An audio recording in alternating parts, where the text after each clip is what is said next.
മന്ത്രിമാർ ജനസേവകരാണ്, അവരുടെ യജമാനന്മാരല്ല. ഇത്രയും പറയാൻ കാരണം കഴിഞ്ഞ ദിവസം BJP ഭരിക്കുന്ന ഉത്തർപ്രദേശിൽ നിന്നും വന്ന ചില ദൃശ്യങ്ങളാണ്. ഒരു സ്ത്രീയുടെ മകൻ കൊല ചെയ്യപ്പെടുന്നു.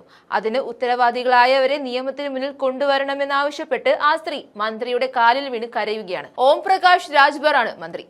UP ക്യാബിനറ്റിലെ ശക്തനായ മന്ത്രിയാണ് ഓം പ്രകാശ് രാജ്ഭർ. ഒരു സ്ത്രീ മകന് നീതി തേടി കാലിൽ വീണ് കരയുമ്പോഴും മന്ത്രിക്ക് കുലുക്കമില്ല. ഇരുന്നിടത്ത് നിന്ന് അനങ്ങാതെ ആ സ്ത്രീയെ പിടിച്ച് എണീപ്പിക്കാൻ പോലും തയ്യാറാകാതെ രാജാവിനെ പോലെ ഇരിക്കുകയാണ് മന്ത്രി.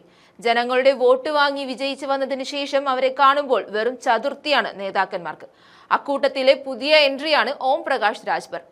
പൊതുജനങ്ങൾ അടിമകളല്ലെന്നും അവരെ സേവിക്കണമെന്നും നാഴികയ്ക്ക് 40 വട്ടം പറയുന്ന പ്രധാനമന്ത്രി നരേന്ദ്രമോദിയുടെ പാർട്ടി ഭരിക്കുന്ന സംസ്ഥാനത്താണ് ഒരു സ്ത്രീക്ക് ഈ ഗതികേട് സംഭവിക്കുന്നത്. അതിന്റെ വീഡിയോ സമൂഹ മാധ്യമങ്ങളിൽ വൈറലാകുമ്പോൾ വലിയ പ്രതിഷേധം ഉയരുന്നുണ്ട്. കോടിക്കണക്കിന് രൂപ അഴിമതിയിലൂടെ സ്വന്തമാക്കി മാളികകളും ബംഗ്ലാവുകളും കെട്ടിപ്പൊക്കുന്ന മന്ത്രിമാർക്കും മറ്റുദ്യോഗസ്ഥർക്കും ജനങ്ങളോട് എന്നും പുച്ഛമാണ്. ഉത്തരേന്ത്യൻ സംസ്ഥാനത്താണ് ഈ പ്രവണതകൾ അധികമായി കാണുന്നത്. അതിന്റെ ഏറ്റവും പുതിയ ഉദാഹരണമാണ് UPയിൽ നിന്നും റിപ്പോർട്ട് ചെയ്തിരിക്കുന്ന പുതിയ സംഭവ വികാസങ്ങൾ. അതിന്റെ വീഡിയോ ചേർക്കുന്നുണ്ട്, കണ്ടു നോക്കാം.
लाला मोरा ये कहियो रहा नहीं हो बापाई अब के करे तो समाज रहा नहीं हो बापाई कारू पोसा के बापा मतराली बापाई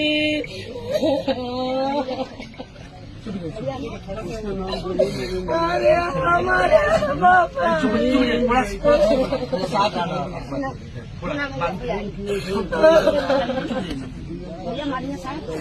अरे हमारे बापा